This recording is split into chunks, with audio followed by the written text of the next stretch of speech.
The great hall of the Galactic Council buzzed with worried voices. Ambassador Veltar stood at the center podium, his blue skin darker than usual with stress. Around him, representatives from hundreds of worlds whispered in dozens of languages.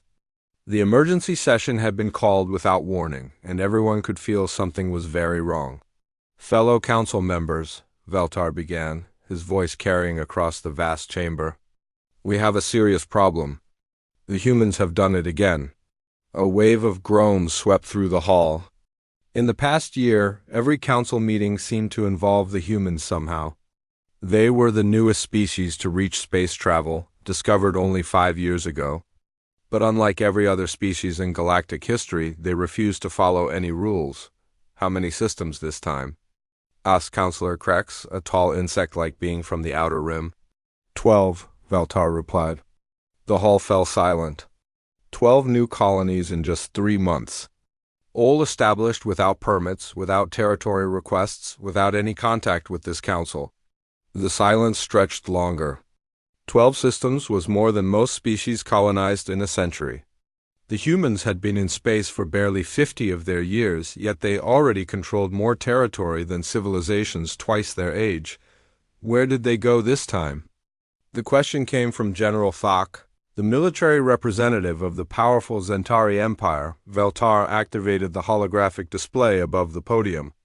12 red dots appeared scattered across a section of space that should have been empty. "Here, here, and here," he pointed. "All in the disputed zone, that radiation-soaked wasteland that we marked as uninhabitable 3,000 years ago." The room erupted in confused chatter. The disputed zone was a graveyard of dead stars and poisoned worlds. The Council had written it off after losing 3 exploration teams to radiation sickness. No species could survive there. "Impossible," declared Dr. Yilla, the chief scientist of the Aquatic Coalition. "Nothing can live in that environment. Our best protective suits last maybe 6 hours in that radiation." "And yet," Veltar continued, "long-range scans show thriving settlements. Cities, farms, even what appears to be some kind of sports complex. They're not just surviving there, they're building vacation resorts." A new voice spoke from the observer section. "Perhaps we should ask them how they do it." The suggestion came from Ambassador Chun, one of the few human representatives who sometimes attended council sessions. She was young by galactic standards, barely 40 Earth years old. With short brown hair and clothes that seemed too simple for such an important gathering. "That's exactly the problem," Veltar snapped. "We've tried to contact them dozens of times." "Do you know what response we get?" Ambassador Chung shrugged. "I can guess. They probably said something like, 'Thanks for your concern, we're doing fine. Let us know if you need anything.'" The accuracy of her guess sent another wave of murmurs through the hall. "How can you be so casual about this?" General Thok demanded. "Your species is completely ignoring galactic law. There are procedures for expansion, territorial agreements, environmental impact studies. You can't just go wherever you want." "Why not?" Chun asked, seeming genuinely confused. "I mean, those places weren't being used for anything. We cleaned them up, made them livable. If someone else wanted them, they could have said something. That's not how this works." Veltar's voice rose. "The Council has maintained order for 10,000 years. Every species follows the same process. You request territory, we evaluate the claim, assign development rights, provide support and oversight. It's civilization." Chun nodded politely. "That sounds really organized. But it seems kind of slow. I mean, those worlds in the disputed zone have been sitting empty for 3,000 years. We fixed the radiation problem in 6 months. Now families can live there?" The casual way she dismissed 3 millennia of careful policy made several council members twitch. Dr. Yilla leaned forward. "How did you fix radiation that we couldn't neutralize with our best technology?" "Oh, we didn't neutralize it," Chun explained cheerfully. "We just learned to work with it. Turns out if you adjust human biology a bit and change how you build things, radiation isn't really a problem. Some of our colonists actually feel healthier in high radiation environments now." The hall went dead silent. Species didn't just adapt to deadly environments.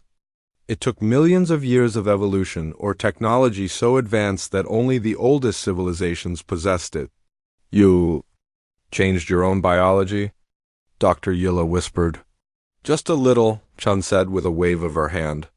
Mostly genetic tweaks to handle radiation better, and some improvements to immune systems.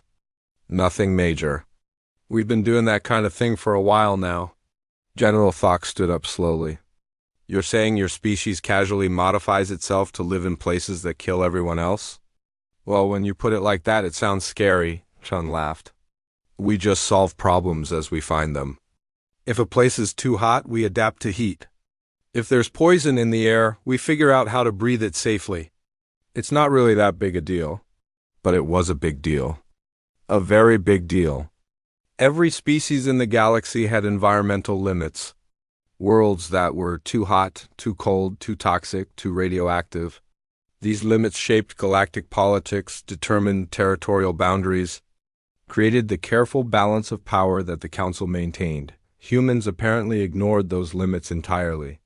Furthermore, Veltar continued, our scouts report that human ships are unusual. They move faster than they should. They appear in systems without using the hyperspace routes. They seem to ignore basic physics.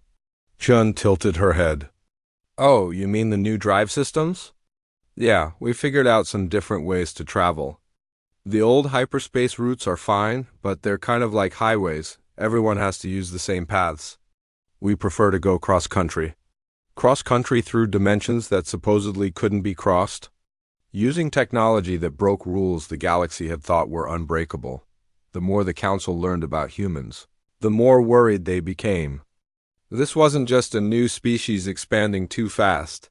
This was a species that seemed to live in a completely different universe, where the laws everyone else followed simply didn't apply, and the worst part was how completely unconcerned they were about it all. Ambassador Chun, Veltar said slowly, does your government understand that galactic expansion requires Council approval? Chun frowned. I'm sorry, but why would we need approval to live somewhere? I mean, if someone else was already there, of course we'd work something out. But empty worlds? That seems like first come, first served. 10,000 years of galactic civilization had just been dismissed as an unnecessary bureaucracy, and the human representative seemed genuinely confused about why anyone would think otherwise. The emergency session continued for 6 more hours. By the end, the Council had reached one terrifying conclusion. They weren't dealing with a rebellious species.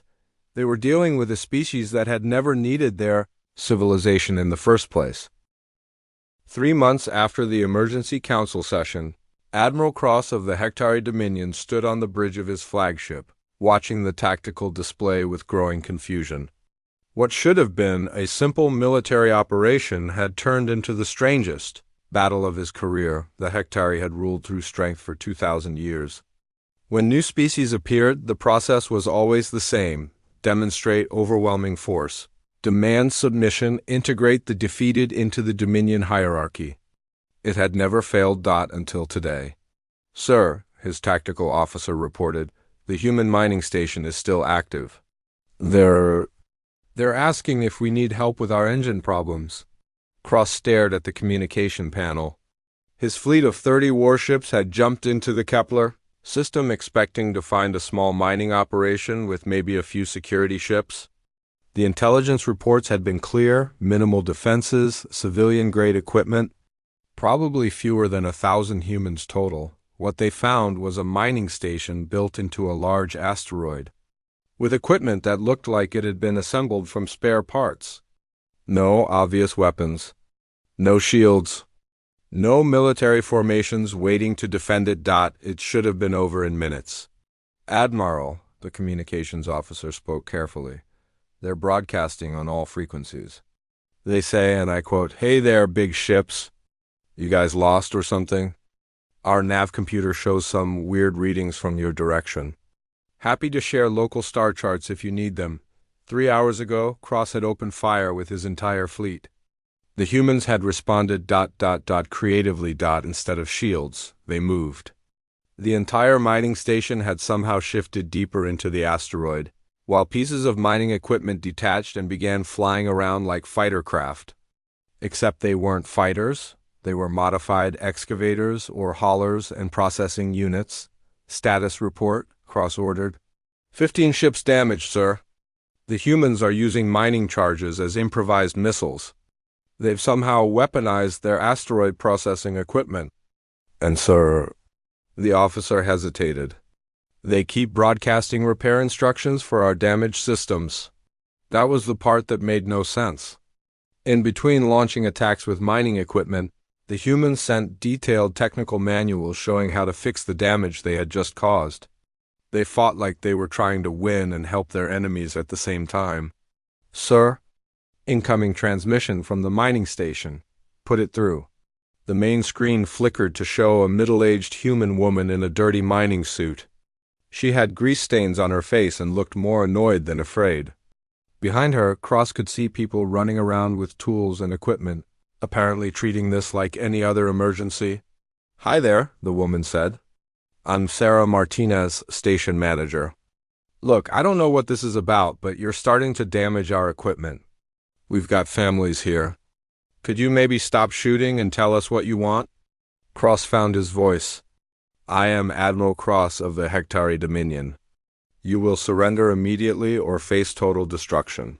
Sarah blinked. Surrender what? This is just a mining station.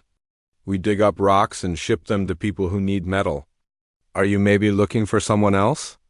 You will submit to Hectari rule. Your species will be integrated into our empire. Sarah's expression shifted to something Cross couldn't quite read. Oh, you're trying to conquer us. She paused. That's really not going to work. You have no choice. You cannot defeat a Hectari battle fleet. Defeat you? Sarah looked genuinely confused. Why would we want to defeat you? We don't even know you. But we can't just let you blow up our homes either. She turned to speak to someone off-screen. Hey, Marcus. Those ships are trying to take over our station. What's the procedure for that? A voice answered from somewhere behind her. Check the emergency manual. Section 12, I think. Unwanted territorial claims. Sarah nodded and pulled out a thick, worn book. She flipped through pages while Cross watched in disbelief. His tactical officer was reporting more hits on Hectari ships, all from mining equipment that had no business being effective in combat. Okay, found it, Sarah said, looking back at the screen. Section 12 says, if someone tries to take over our stuff without permission, we should ask them politely to leave first. So, could you please leave? We're not bothering anybody. This is your final warning, Cross growled. Surrender or be destroyed. Sarah sighed. Well, we tried the polite way. Marcus, they said no. Move to Section 13. Section 13 is active resistance, right? Yep, but remember, we're not trying to hurt anybody. Just make them go away. The screen went dark. Immediately, Cross felt his flagship shake as something struck the hull. But not weapons fire, something much stranger. Admiral! His engineer's voice came over the comm. They're launching some kind of metallic foam at our ships. It's hardening on contact and jamming our weapon systems. Clear it off? We're trying, sir, but every time we remove it, they spray more on. And, sir, they're also broadcasting technical data showing us exactly how to remove it efficiently. On the tactical display, Cross watched his mighty fleet being systematically disabled by construction equipment and industrial adhesive. The humans weren't trying to destroy his ships. They were just making them unable to fight. Sir, we're receiving another transmission. Sarah reappeared on the screen. Sorry about the mess, she said. That foam is pretty sticky, but the removal process is actually simple. We're sending you the chemical formula for the solvent. Should take about 6 hours to clean off if you follow the instructions.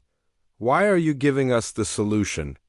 Cross found himself asking. Sarah shrugged. Because you seem to be having a bad day already. Look, Admiral Cross, right? We really don't want to fight you. We just want to mine rocks and live our lives. But we can't let you hurt our families. Another impact shook the flagship. Through the viewport, Cross saw what looked like a modified cargo hauler attaching something to his ship's hull. "What is that?" he demanded. "Emergency beacon," Sarah explained helpfully. "If your life support fails while you're cleaning off the foam, it'll call for rescue ships.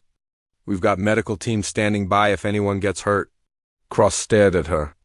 In 40 years of military service, he had never encountered anything like this. These humans fought with the efficiency of trained soldiers and the compassion of rescue workers. They disabled his weapons while providing medical support. They attacked his ships while offering to help repair them. "Sir," his tactical officer reported, "the enemy has ceased aggressive actions. They appear to be Dave. Waiting for what?" Sarah answered from the screen as if she had heard him. "We're waiting to see if you want to talk now. Fighting is really exhausting and we've got a shift change in 20 minutes. Our night crew is pretty good at mining, but they're even better at creative problem solving." The threat was delivered with such casual friendliness that it took Cross a moment to understand. They were offering him a choice: leave now while his fleet could still move, or face whatever the night crew had in mind. "Why don't you just destroy us?" Cross asked, and Sarah looked honestly shocked. "Destroy you? Why would we do that? You seem like decent people, just maybe a bit confused about boundaries. Besides, destroying ships is wasteful. Those are good vessels, somebody worked hard to build them." She paused, then added, "Though I have to say, your weapon systems are really inefficient. We could probably help you upgrade them to get better energy output with less fuel consumption." Interested?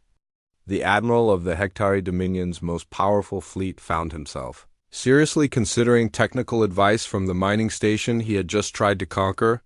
"This is not how wars are supposed to work," he muttered. "Oh, we're not at war," Sarah said brightly. "We're just having a disagreement about property rights. But we're reasonable people. How about this? You head home, think about it, and if you still want to talk, call ahead next time. We're usually free for meetings on Tuesdays." 6 hours later, the Hectari fleet limped out of the Kepler system. They carried with them detailed repair instructions, solvent for the foam, and a standing invitation to return for peaceful negotiations. Admiral Cross spent the entire journey home trying to write a report that would make sense to his superiors. How do you explain losing a battle to people who spent the whole time trying to help you? In his final log entry, he wrote, "Tactical assessment. Humans do not fight like soldiers. They fight like engineers who happen to be very protective of their families. Recommend extreme caution in future encounters." He never mentioned the part about them offering to upgrade Hectari weapons technology. Some humiliations were too strange to share. Trade Minister Velox stared at the economic reports scattered across his desk, feeling a headache building behind his 3 eyes. As head of the Galactic Commerce Council, he had managed trade between thousands of species for over 2 centuries. He understood market forces, supply chains, and economic balance better than anyone in the galaxy, but he had never seen anything like what the humans were doing. "Explain this to me again," he said to his assistant, Kelvin Trace, the young Altarian. Had been tracking human economic activity for the past 6 months, and his reports grew more bizarre each week. "Well, sir," Kelvin began, pulling up a holographic chart. "It started with the Nimari agricultural crisis 3 months ago," Valox nodded. "The Nimari were peaceful plant-like beings who fed half the outer rim worlds with their crops. When a plague hit their farming systems, the Trade Council had immediately stepped in with emergency food supplies and long-term agricultural loans. It was a standard response that would keep the Nimari dependent on council support for the next 50 years while they slowly rebuilt. The humans showed up 2 days after our relief ships," Kelvin continued. "They didn't bring food. What did they bring?" "Soil bacteria." Valox blinked. "I'm sorry, what? Soil bacteria, sir?" "Microscopic organisms that break down the plague toxins and actually make plants grow faster. The humans developed them in about a week after analyzing samples of the diseased crops." The trade minister felt his headache getting worse. "And they sold this to the Nimari for how much?" "They didn't sell it, sir. They gave it away, for free. along with detailed instructions on how to reproduce and modify the bacteria for different crop types. Valok stood up and walked to his window, overlooking the vast trading stations of the galactic capital. Ships from hundreds of worlds docked there every day, following trade routes and economic agreements that had been carefully built over millennia. "Let me understand this," he said slowly. "The Nimari agricultural crisis would have generated billions in relief contracts, equipment sales, and reconstruction loans. The humans solved it in a week and asked for nothing." "Actually, sir, they did ask for one thing. The Nimari had this recipe for a fermented fruit drink that the humans really liked. They wanted to know how to make it. They solved a system-wide agricultural crisis for a beverage recipe?" "Yes, sir. Though they did say the Nimari were welcome to visit human colonies anytime they wanted. Cultural exchange, they called it." Valox turned from the window. "Show me the impact analysis." The holographic display shifted to show economic projections. Red warning indicators flashed across multiple sectors. "Sir, if other species adopt human trade methods, we could see a 30% drop in regulated commerce within 5 years. What exactly are these methods?" Kelvin pulled up another report. "Direct species-to-species cooperation without council oversight. Technology sharing without licensing fees. Resource trading without territorial agreements? They call it just helping out. Give me examples." "The aquatic Delphinians needed atmospheric processors to colonize land worlds. Standard process would be a 50-year development contract with Centauri Industrial. The humans handed over complete atmospheric conversion technology and helped them build 3 land colonies in 6 months. For what payment? The Delphinians taught them how to communicate with space whales." Valak sat down hard. "Space whales aren't economically significant." "No, sir, but humans thought they were interesting." The trade minister pulled up his own economic models. The galactic economy depended on scarcity and controlled development. Powerful species maintained their positions by controlling access to advanced technology. Weaker species remained dependent through carefully managed assistance programs. Humans were giving away the same technology for free. "Sir, there's more," Kelvin said hesitantly. "The humans have started something they call open source development." "What is that?" "They publish their technological research freely for anyone to access. New ship designs, medical treatments, industrial processes. It's all available on something called the Human Science Network." "They're giving away military technology?" "Well, sir, they say they don't really have military technology. They have tools that can be used for different purposes. Their mining equipment doubles as weapons. Their medical scanners work for industrial inspection. Their communication systems can coordinate both trade fleets and defense networks." Valox looked at the economic projections again. The red warnings had spread to nearly every sector. "What happens if we try to regulate human trade?" "We tried that last month, sir." "Economic sanctions, trade route restrictions, technology transfer blocks." "And?" "They ignored them completely. Humans don't use our trade routes. They have their own travel methods. They don't need our technology licensing because they develop everything themselves.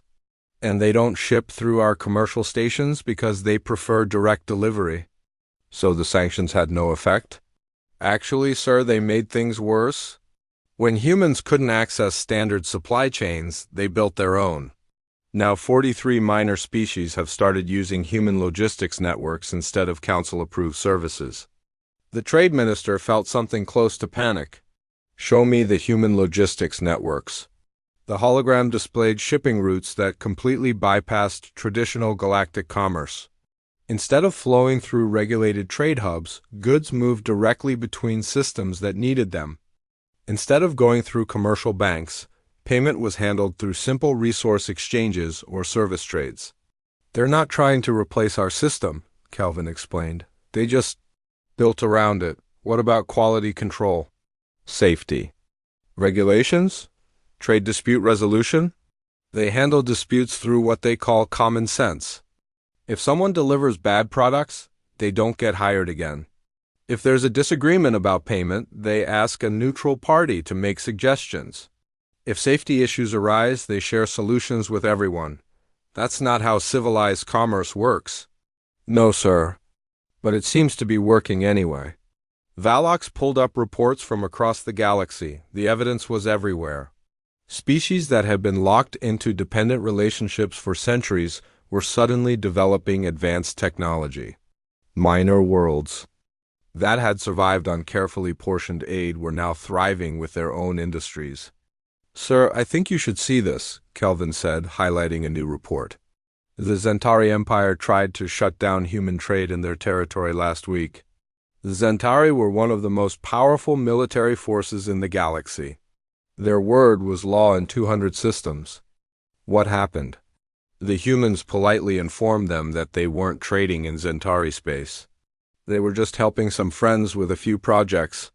If the Zentari wanted them to stop, they'd be happy to discuss alternatives. And then? The Zentari discovered that 37 of their client species were using human technology. Agricultural improvements, manufacturing processes, medical treatments, all freely shared over the past year.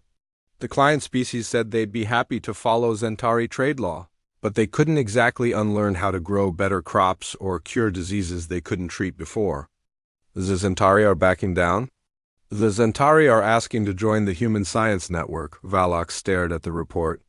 One of the galaxy's major powers was asking to access freely shared human technology. It was unprecedented. Sir, Kelvin added quietly, I've been thinking about this for weeks. I think the humans don't actually understand that economics is supposed to be competitive. What do you mean? They treat it like engineering. They see a problem, they solve it, they share the solution so others can build on it. They don't think about market control or strategic advantage. They think about making things work better. The trade minister looked out at the bustling commercial stations again. Ships were still docking, goods were still moving, credits were still changing hands. But underneath it all, something fundamental was shifting. Sir, what do we do about this?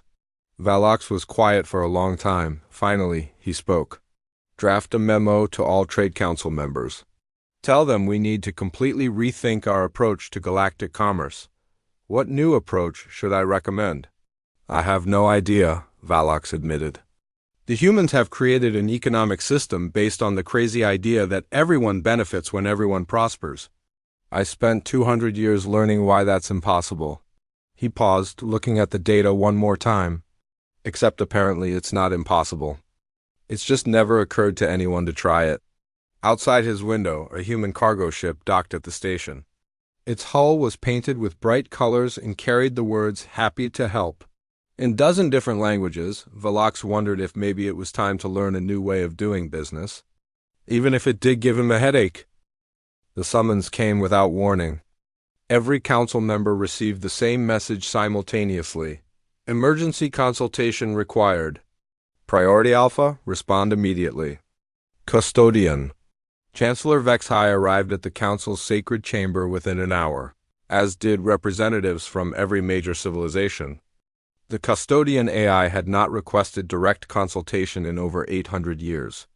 When the ancient machine intelligence that had guided galactic civilization for 10 millennia wanted to talk, everyone listened. The chamber was different this time. Instead of the usual ceremonial arrangement, a single chair faced a massive holographic interface. The custodian's avatar appeared immediately, a shifting geometric pattern that somehow conveyed both ancient wisdom and urgent concern. Council members, the custodian began, its voice carrying harmonics that seemed to resonate in their bones. We have a problem. Chancellor Vexhai took the speaking position. Custodian, we are honored by your direct involvement. How may we serve? The question is not how you may serve me, the AI replied. The question is whether this galactic civilization can survive the next decade. Silence filled the chamber. The custodian had overseen the rise and fall of countless species, guided them through wars, plagues, and cosmic disasters. It did not speak of threats lightly. Please elaborate, Vexhai requested. The holographic display shifted to show a complex analysis pattern. I have been observing the human species since their first appearance in galactic space. My initial assessment categorized them as a minor disruption, a young species that would either adapt to galactic norms or face natural consequences for their non-compliance. The pattern shifted, showing spreading waves of red indicators across a galactic map. That assessment was incorrect. Humans do not represent a standard evolutionary pathway. They represent what I can only term a cascade extinction event for current galactic civilization. Gasps echoed through the chamber. The only species that had ever triggered such a warning were the ancient war minds, machine intelligences that had tried to consume the galaxy 3 million years ago. Surely, you don't mean military extinction, said General Corax of the Stellar Defense Force. No, the custodian replied. I mean something far more dangerous. Cultural extinction through competitive obsolescence. The display changed again, showing social and economic models spreading across thousands of worlds. Observe the pattern. Humans make contact with the species. They share technology freely. They solve problems without demanding political control. The contacted species prospers rapidly, developing capabilities that make council oversight unnecessary. But that's good, interrupted Dr. Yulla. Species becoming more advanced benefits everyone. Does it? The custodian asked. What happens to a system of governance based on controlled development when development becomes uncontrollable? What happens to economic structures built on scarcity when abundance becomes freely available? What happens to political hierarchies when their services become irrelevant? The implications hit the council members like a physical blow. The custodian was describing the collapse of everything their civilization was built on. You're saying humans are destroying us by helping people, Chancellor Vexhai said slowly. I'm saying humans possess what I term viral independence. Their methods and philosophies spread not through conquest, but through demonstration of superior results. Species that observe human prosperity begin questioning why they need external authority to achieve similar outcomes. The display showed spreading zones of influence. Not territorial conquest, but ideological evolution. 17 species have adopted human-style direct democracy in the past year. 23 have stopped requesting council permits for expansion. 47 have begun ignoring trade regulations that they now recognize as arbitrary restrictions. Their council maintains order, protested Ambassador Krell. Without central authority, we'd have chaos, would we? The custodian asked. Humans have created stable, prosperous colonies without central authority. They resolve conflicts through negotiation and mutual aid rather than imposed judgments. Their economic system generates abundance rather than managing scarcity. Their political structure emphasizes individual responsibility rather than institutional control. The AIS avatar pulsed with what seemed like frustration. Most critically, they achieve these results while maintaining peace, prosperity, and continued technological advancement. They prove that the systems you consider necessary are, in fact, optional. Chancellor Vexhai felt the ground shifting beneath his feet. What are you recommending? I have calculated 3 possible responses, the custodian replied. Option 1, total war against humanity. Probability of success, 12%. Acceptable casualties, 40% of galactic population. Duration, estimated 15 to 30 years. The chamber fell silent at those numbers. Option 2, complete restructuring of galactic governance to match human models. Probability of maintaining current council authority, 3%. Probability of successful transition, 67%. Duration, 50 to 100 years. And option 3? Vexhai asked, though he dreaded the answer. Wait and observe. Allow current trends to continue and adapt as circumstances evolve. Probability of current governmental structures surviving, near 0. Probability of galactic civilization surviving, 91%. Probability of improved outcomes for general population, 88%. The numbers were clear. The Council could try to stop humanity through war that would likely fail and devastate the galaxy. They could try to restructure everything they had built, probably losing their authority in the process. Or they could step aside and watch their civilization transform into something completely different. There's one additional factor, the custodian added. I have been monitoring human communications. They are genuinely unaware of the systemic disruption they are causing. What do you mean? They believe they are simply being helpful neighbors. Their latest internal discussions involve planning a galaxy-wide cultural exchange festival where every species can share art, music, and cuisine. They want to build a massive space station as a friendship hub where anyone can visit and learn about different cultures. Dr. Yilla laughed despite herself. They're accidentally overthrowing galactic civilization while planning a cultural fair? Essentially, yes. They see the galaxy as a neighborhood where everyone should get along and help each other. Their actions flow naturally from that worldview. General Korak stood up. Custodian, in your analysis, is there any way to contain human influence without war? No, their influence spreads through voluntary adoption, not coercion.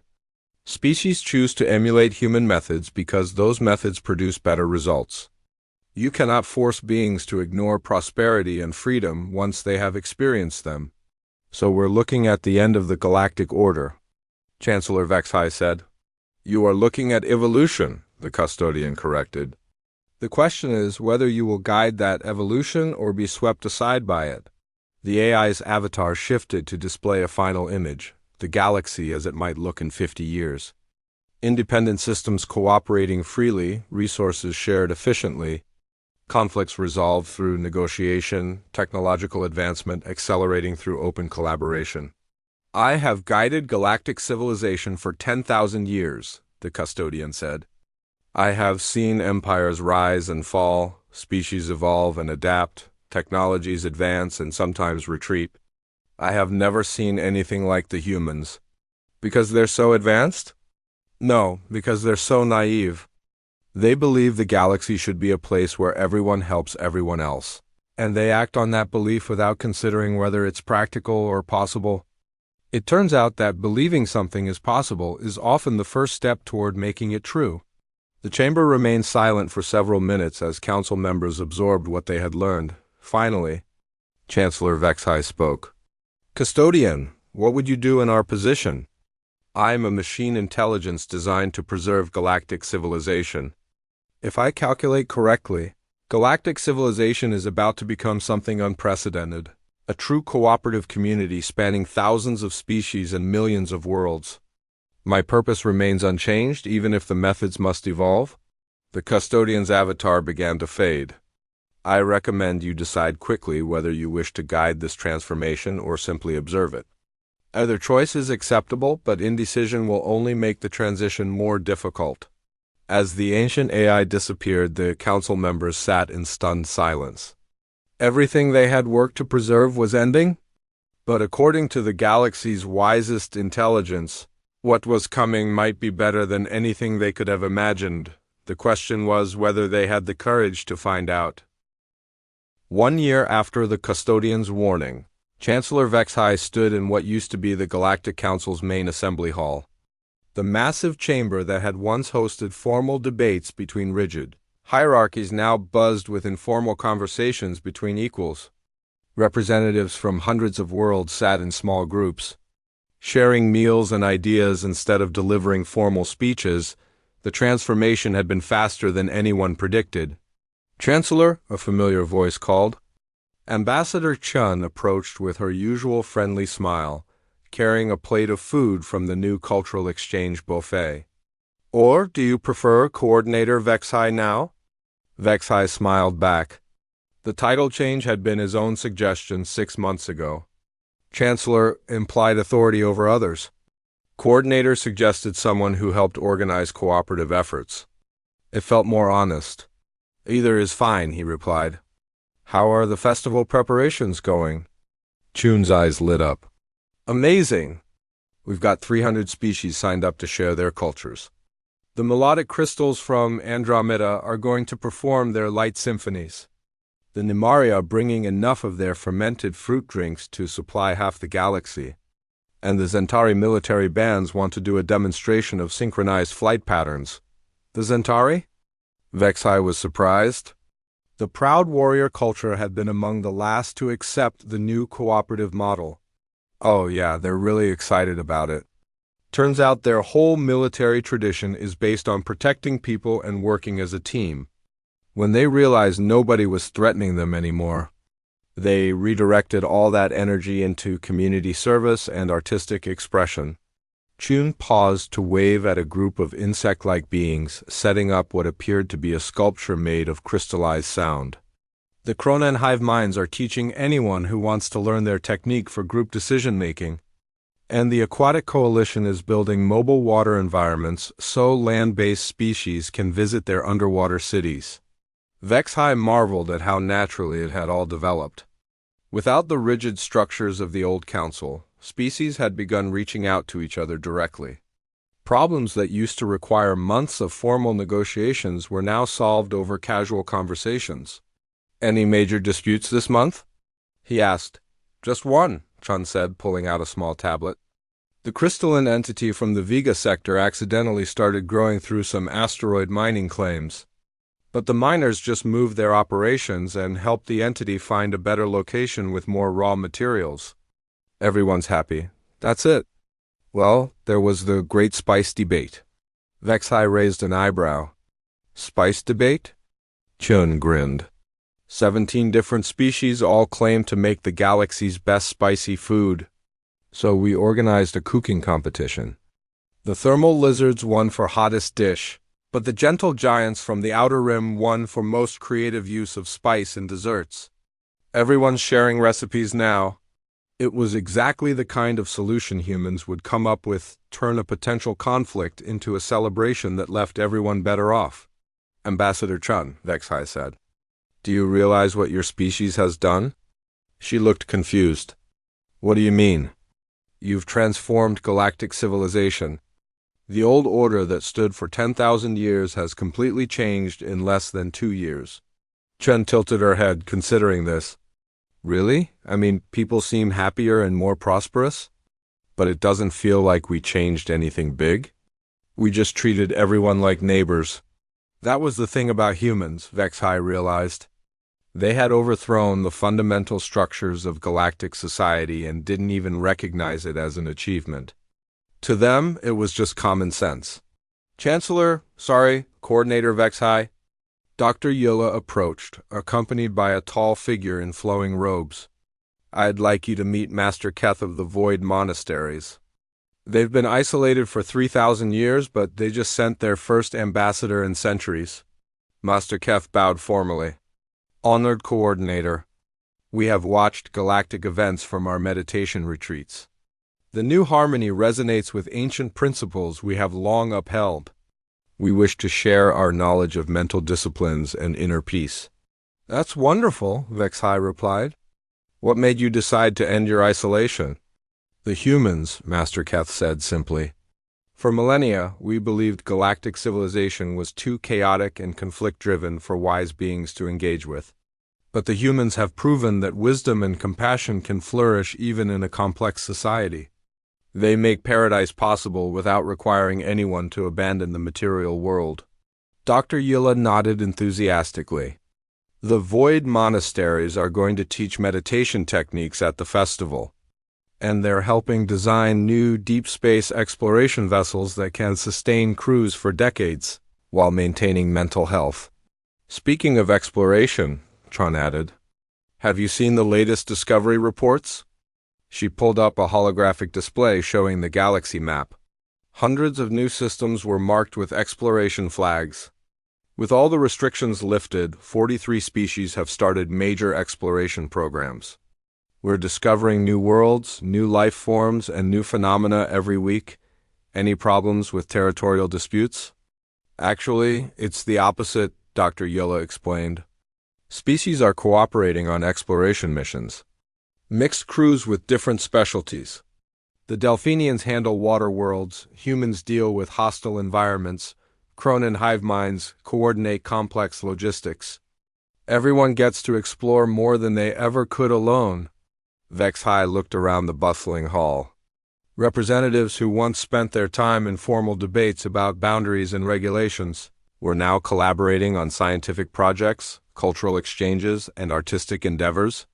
The energy in the room was completely different from the old council sessions. "There's something else you should know," Chun said, lowering her voice slightly. "We've been getting messages from beyond the galactic rim." "From where? Other galaxies?" "Apparently, word has spread about what's happening here. Several advanced civilizations want to send cultural ambassadors. They're curious about our cooperative model." Dr. Yella laughed. "The humans have accidentally turned our entire galaxy into a model for intergalactic relations." "We didn't mean to," Chun protested. "We just wanted to get along with our neighbors." "And now our neighbors want to get along with the neighbors in other galaxies," Vexhai said. The pattern continues to expand. A soft chime indicated an incoming priority message. The custodian's geometric avatar appeared in the center of the hall, drawing attention from the various conversations. "Citizens of the galaxy," the ancient AI began, using the new term that had replaced council members and subjects, "I have an announcement." The hall quieted as beings from across known space turned their attention to their oldest advisor. After 10,000 years of guiding galactic civilization, I am pleased to report that my primary objective has been achieved. The galaxy has become a stable, prosperous, peaceful community of cooperative species. The custodian's avatar shifted to show satisfaction patterns. However, I have also calculated that my guidance is no longer necessary. You have developed systems of mutual aid and conflict resolution that function more effectively than centralized authority. What are you saying? Vexhai asked. I'm saying that I am no longer needed as a guardian. Instead, I would like to request a new role, explorer. The request surprised everyone. The custodian had been the galaxy's stable anchor point for millennia. The discoveries being made through your cooperative exploration programs fascinate me. I would like to venture beyond the galactic rim and learn what lies in the spaces between galaxies. With your permission, I will send probes to investigate these distant civilizations that have expressed interest in communication. Chun stepped forward. Of course you have our permission, but you don't need to ask for permission anymore. You're free to explore whatever interests you. That, the custodian replied, is exactly the kind of response that proves my guidance is no longer required. The AI's avatar began to fade. I leave you with this observation. In 10,000 years of managing galactic civilization, I enforced peace through control, prosperity through regulation, and cooperation through necessity. Humans achieved all three through the simple practice of treating others as they wished to be treated. As the custodian disappeared, a child's voice piped up from somewhere in the crowd. What's the big deal? Isn't that just being nice? The voice came from a young human girl, maybe 8 years old, who had been quietly drawing pictures of the various alien species around her. She looked genuinely confused by all the attention her question drew. Vexhai knelt down to her level. What's your name? Sophie, the girl replied. I came with my mom for the festival planning. Are all these people friends now? Yes, Sophie, they are. Good, she said, returning to her drawing. Mom says making friends is easy if you just share your toys and help when people need things. Around the hall, representatives of ancient civilizations and advanced species nodded in agreement with the wisdom of a human child outside the great windows. Ships from hundreds of worlds moved in peaceful coordination, carrying supplies for the cultural festival, resources for cooperative projects, and messages of friendship between distant species. In the end, Vexhai reflected. Perhaps the most sophisticated civilization in the galaxy had been overthrown by the revolutionary idea that sophistication wasn't necessary.